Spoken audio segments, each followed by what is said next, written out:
Sabíamos que Rusia estaba en problemas. Económicamente, Putin ha pasado más de 4 años debilitando la economía de su país con un cambio forzado hacia una economía de guerra, sacrificando todo excepto la producción de petróleo, gas y armas. No sabíamos que en Rusia estaba tan mal que el colapso económico soviético parecía un día de campo. En este momento, está ocurriendo algo en Rusia que no hemos visto en 30 años. ¿Y cómo responde el Kremlin y el Banco Central? Canibalizando el dinero ruso hasta que la gente común pague caro por la guerra de Putin. Las fuerzas rusas están debilitándose en el campo de batalla, pero el mayor daño ocurre dentro de Rusia, donde la gente muestra a Putin la pérdida de confianza. Para entender a qué nos referimos, necesitas echar un vistazo a cómo los consumidores rusos están manejando su dinero en este momento. No es bueno desde la perspectiva del Kremlin. En un informe del 8 de junio, Euromaidan Press reveló que los rusos retiraron alrededor de $5.2 mil millones en efectivo directamente de sus cuentas bancarias en mayo de 2026. Esos son miles de millones que se sacaron del sistema bancario de Rusia y terminaron en los bolsillos de la gente. Y ese número es importante, porque es la mayor salida de efectivo en un solo mes que se ha visto en Rusia desde que el Banco Central del país comenzó a llevar registros en 1995. Lo que acabamos de ver es un récord de 30 años en retiros de efectivo en mayo, y esto no es un caso aislado. Es el resultado de un patrón que hemos visto en Rusia por meses. En su propio informe del 8 de junio, United 24 Media revela que se han agregado a la circulación billetes rusos por un valor de $14.8 mil millones desde enero, lo que se traduce en un promedio de $2.96 mil millones retirados de los bancos rusos cada mes en 2026. Y sorprendentemente, mayo ni siquiera es el peor mes para Rusia. Mayo de 2026 solo tiene el récord de los últimos 30 años entre todos los meses de mayo registrados. En abril, los rusos retiraron $9.2 mil millones de sus cuentas bancarias.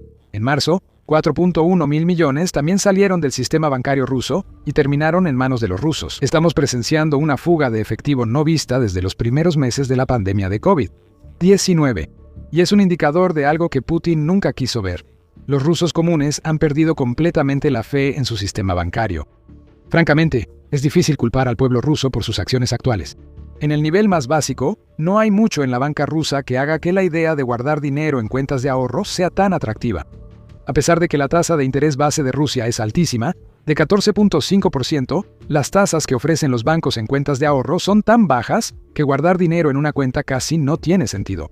Las familias prefieren guardar su dinero en efectivo, porque en el banco no les rinde, pero hay más razones. Detrás del problema de la tasa de interés hay una situación que va en aumento y que afecta a todo el sector bancario de Rusia. El 17 de mayo, el Kyiv Post publicó un artículo interesante que reveló que el sistema bancario de Rusia está en serios aprietos. Citando datos del Centro Pro-Kremlin de Análisis Macroeconómico y Pronóstico a Corto Plazo, o CMACP, el medio reveló que los activos tóxicos improductivos en todo el sector bancario de Rusia han superado el 10%.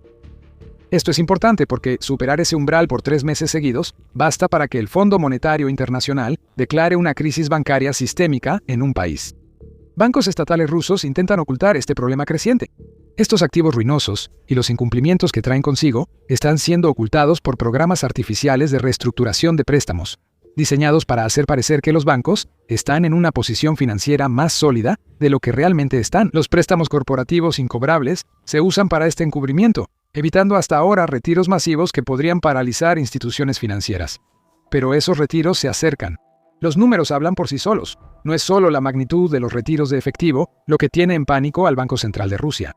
CMACP señala que la liquidez corporativa se agota y casi la mitad de las empresas registradas en Rusia reportan graves retrasos en los pagos de sus socios, lo que dificulta pagar sus préstamos. Aquí hay un castillo de naipes y un tornado se dirige directamente hacia ella. Lo que estamos viendo aquí es el comienzo de lo que parece ser una corrida bancaria que podría durar varios meses. Que se retiren miles de millones de los bancos es negativo. Si estos retiros se concentran en bancos específicos a ese nivel, veremos instituciones financieras colapsar en Rusia. Los rusos comunes y empresarios están asustados, y con razón. Más allá del estado de la banca rusa, la gente teme perder sus ahorros por posibles colapsos bancarios y porque el Kremlin controla más las operaciones financieras. Incluso Internet juega un papel. Putin pide más cortes de Internet, supuestamente para enfrentar los drones ucranianos, pero en realidad busca limitar la evidencia del éxito de Ucrania en redes sociales. Millones de rusos a menudo pasan horas y a veces días sin acceso a sus cuentas bancarias. Sin embargo, la historia va más allá. Rusia planea canibalizar uno de sus instrumentos financieros más sagrados para seguir financiando la guerra. Los rusos no quieren ser sorprendidos por el engaño del Kremlin, pero aún no hablaremos de eso. Los rusos buscan tener más efectivo disponible para gastos inmediatos ante posibles órdenes de Putin, como cortar el Internet. Además, las pequeñas y medianas empresas también retiran todo el efectivo posible del sistema bancario. El Banco Central de Rusia detectó esta tendencia. Estas empresas buscan ajustarse a las reglas fiscales de 2026 creadas para que el Kremlin obtenga más dinero de compañías ya afectadas por las acciones de Putin en la economía rusa. Si la tendencia sigue, el Banco Central advierte que muchas pequeñas empresas en Rusia acabarán en la economía informal. Esto significa que más empresas evadirán el sistema fiscal ruso, operando informalmente y aceptando solo efectivo para evitar los altos impuestos que Putin exige para financiar su invasión a Ucrania. Existen razones claras por las que muchas pequeñas empresas harían esto, además del tema fiscal. Los impuestos más altos se ven agravados por una débil demanda de los consumidores, precios más altos y la primera contracción económica que Rusia ha visto desde 2023, informó el Moscow Times el 15 de mayo. El impacto de este cóctel letal ha sido el cierre de 209.000 pequeñas y medianas empresas en Rusia durante el primer trimestre de 2026, lo que representa un aumento interanual del 9%. El comercio minorista, servicios de alimentos y salones de belleza son los más afectados entre las pymes rusas, según el medio. Estos negocios pueden operar con efectivo. Nos preguntamos cuántos de los cerrados se mudaron a la economía informal rusa. Según un informe de IntelliNews de marzo, creemos que algunos negocios colapsados podrían haberse pasado a la economía informal. El medio dice que la economía informal en el sector de la belleza ha crecido un 65.9%. En la reparación de vehículos, Rusia ha visto una expansión del 69.5% y ha habido un crecimiento de la actividad de la economía informal del 58.6% en el sector hotelero de Rusia. Para Putin, cuyo éxito en la invasión de Ucrania lo es todo, que tantos negocios salgan de la economía oficial rusa es una pesadilla. Cada empresa informal no paga los impuestos que exige el Kremlin, lo que podría quitarle millones o miles de millones de dólares al fondo de guerra de Putin. ¿Pero qué puede esperar realmente el líder de Rusia? No ha ayudado a su causa subiendo el IVA del 20% al 22%. Además, los cortes de Internet que el Kremlin impone con tanta frecuencia no están haciendo mucho para crear un ambiente de negocios estable para las empresas que antes quizá no habrían considerado operar solo en efectivo.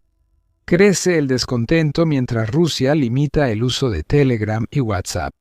Cuando a eso le sumas los cortes, como los apagones parciales de Internet que afectaron Moscú durante el primer trimestre de 2026, obtienes el colapso total de la confianza en el sistema financiero ruso. Y de eso se trata todo esto, de la confianza. El pueblo ruso y las empresas ya no confían en los bancos, por eso están retirando dinero a tasas récord. Y las empresas ciertamente no parecen confiar en el Kremlin para actuar en favor de sus intereses, ya que se les está obligando a cargar con el peso financiero de la guerra que inició Putin. El Kremlin no está contento, tampoco los bancos, y ambos se están uniendo en un esfuerzo desesperado para evitar que el pueblo ruso y las empresas sigan haciendo lo que están haciendo. Pero antes de profundizar en eso, este es el show militar, y te traemos la imagen completa, no solo los titulares.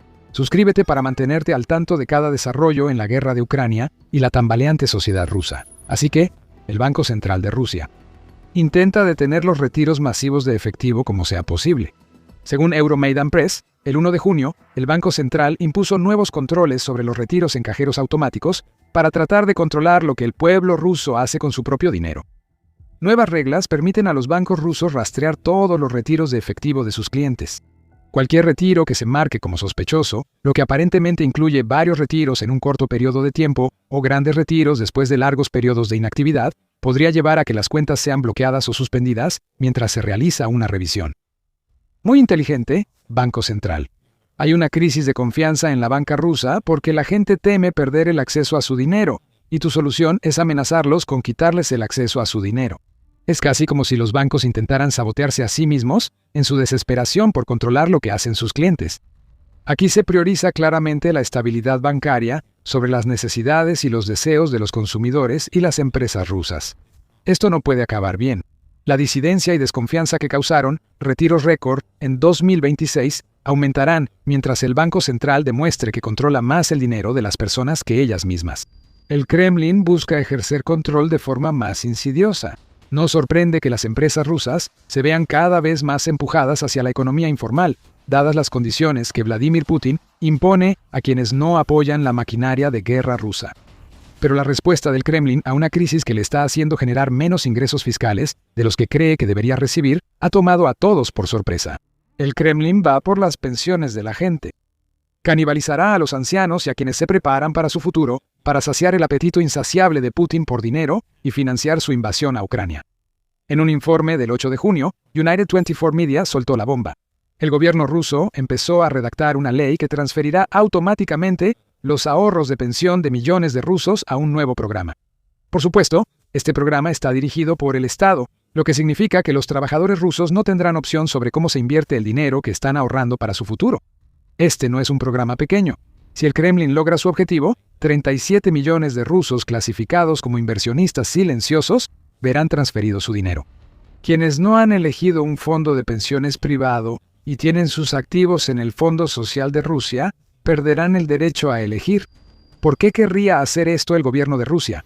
Cuando te das cuenta de que actualmente unos 41.1 mil millones de dólares están siendo gestionados por el banco estatal Vnesheconombank, o BEB, empiezas a darte una idea. Por supuesto, todo esto está siendo presentado como algo bueno por Igor Shivalov, quien es el jefe de BEB, y no ve ninguna razón por la cual el establecimiento de un nuevo fondo controlado por el Estado, que permite que los tentáculos del Kremlin se adentren aún más en los ahorros de pensiones que nunca antes deba ser un problema. El grupo BEB tendrá acceso a más recursos financieros, como ahorros a largo plazo de ciudadanos y fondos de pensiones, y podrá invertirlos en proyectos tecnológicos modernos, según el Moscow Times, citando al jefe de BEB. ¿Qué vago suena eso? Nos preguntamos qué significa proyectos tecnológicos modernos. Estamos seguros de que no es solo una forma de referirse a la industria de defensa rusa. Hay muchos proyectos tecnológicos en un país que, según la Organización Mundial de la Propiedad Intelectual, ocupa el puesto 73 en insumos de innovación y el 55 en resultados a nivel mundial. El ministro de Finanzas de Rusia, Anton Silianov, ya apoyó el proyecto de ley, lo que indica que Putin quiere que esto pase. Silianov dice que liberar los fondos del Fondo Social ruso podría usarse para ahorro a largo plazo. Eso podría significar miles de millones invertidos en un mercado de valores nacional desplomado tras perder a inversionistas extranjeros por la invasión de Putin. Eso no inspirará confianza. Los fondos de pensiones se usarán para respaldar un mercado de valores que cayó a su nivel más bajo desde octubre el 9 de junio. Este es un mercado que parece fluctuar según la posibilidad de que se declare la paz con Ucrania. Cada vez que Putin dice que no a la paz, que es literalmente cada vez que surge el tema, la bolsa rusa se desploma. No es precisamente el vehículo de inversión más seguro para las pensiones de 37 millones de personas. También sería un error no mencionar que Rusia gastó 146.4 mil millones de dólares de todo su presupuesto, lo que representa el 39% de todo el gasto gubernamental en su ejército durante los primeros 9 meses de 2025. Eso es 4 veces más que en 2021. Y estuvo acompañado por una disminución en el gasto social que ha llevado el gasto de Rusia en su población al nivel más bajo visto en 20 años, informa United 24 Media. Así que a ver si adivinan qué industrias apoyará BEB con su nuevo plan de usar las pensiones rusas para comprar acciones. No bromeen, no necesitan 3 intentos.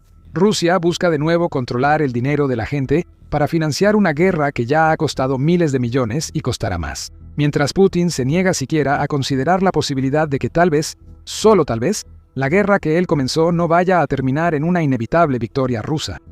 Esto es la canibalización de los activos financieros de los ciudadanos y las empresas rusas para financiar la guerra. Mientras Putin se esconde en su búnker y disfruta de su inmensa riqueza, su gobierno está arrancando brazos y piernas al pueblo del país. Se está desvistiendo a un santo para vestir a otro, y lo que ahora empezamos a ver son algunos paralelismos muy interesantes entre la Rusia actual y la Unión Soviética cuando enfrentó su colapso económico. Veamos ese colapso por un momento. 3 de las principales causas del colapso económico de la Unión Soviética fueron la agitación política y social, la caída de la producción industrial y el aumento de la escasez de bienes de consumo, según Investopedia. La agitación es bastante evidente en la Rusia de 2026. La salida de miles de millones de dólares de los bancos rusos muestra que la población perdió confianza en las instituciones financieras que se supone deben mantener unida a la economía rusa. La represión en Internet y el mayor control del dinero para financiar una guerra impopular no son señales de estabilidad política. En un informe del 9 de junio, la conversación señaló que la encuestadora rusa, el Centro Levada, reveló que el 62% de los rusos a los que entrevistó quieren que termine la guerra en Ucrania. Las medidas financieras que se están implementando para asegurar que la guerra pueda continuar son prácticamente lo opuesto a lo que quiere el pueblo ruso. Así que esa es la agitación política y social que está burbujeando por debajo y que está cada vez más cerca de explotar. Los otros dos problemas se están volviendo más fáciles de ver. Casi todos los sectores industriales en Rusia, excepto los vinculados al complejo militar industrial, enfrentan dificultades. Los sectores de defensa y energía no generan ingresos para reinvertir en Rusia. Sus ganancias financian la maquinaria de guerra de Putin. El crecimiento esperado del Producto Interno Bruto o PIB de Rusia en 2026 ya se ha reducido del 1.3% al 0.4%, informa el Moscow Times, lo que esencialmente significa un año de estancamiento. IntelliNews agrega que el índice de gerentes de compras manufacturero de Rusia de S&P Global, o PMI ajustado estacionalmente, fue de 48.8 en mayo. Eso es un aumento respecto al 48.1 de abril, pero cualquier PMI menor a 50 indica contracción en manufactura, y Rusia ha estado mayormente por debajo, y a veces en 50 desde principios de 2025. Así que es seguro decir que la producción industrial está disminuyendo en Rusia. La escasez de productos aún no afecta por completo al consumidor, pero pronto lo hará. En la Crimea ocupada, estamos empezando a ver compras de pánico de combustible y comestibles, ya que la estrategia de Ucrania de paralizar la logística rusa en la retaguardia ocupada está dificultando que Rusia mantenga la península y a su gente abastecidos con lo que necesitan. Dentro de la propia Rusia, la inflación de los alimentos está dificultando que los rusos comunes, que ya están batallando con la economía de su país, puedan costear lo básico. El costo de las papas ha aumentado un 167% entre 2024 y 2026. La leche es 59% más cara y el pan ha subido un 45%. Aún no hay escasez en tiendas, pero la inflación está causando escasez en las despensas rusas porque la gente no puede comprar tanta comida. Si la crisis económica soviética le dio a Rusia la receta para su propia caída, Putin ya se puso el gorro de chef y está repitiendo la receta. Todas las señales están ahí. Rusia aún no está al borde del colapso económico, pero a medida que más miles de millones salen de un sistema bancario vulnerable y tanto el Kremlin como el Banco Central siguen ignorando al pueblo para sostener la guerra, todos estos problemas empeorarán. No hay confianza, se está acaparando efectivo. La ruina de Rusia ya está en marcha, y la canibalización que acaba de comenzar solo va a acelerar todo esto. La culpa es de la mentalidad a corto plazo de Putin. Por alguna razón, el presidente ruso cree que ganar en Ucrania resolverá todos estos problemas mágicamente. Pero Putin se equivoca. Tras la guerra en Ucrania, gane o pierda, a Rusia le espera algo peor. Una economía devastada y graves consecuencias geopolíticas por sus acciones. ¿Quieres saber más? Mira nuestro video para ver lo que le depara el futuro a Rusia. Y si te gustó este video, recuerda suscribirte a The Military Show para ver más cobertura sobre el inevitable colapso interno de Rusia. Y como siempre, gracias por vernos.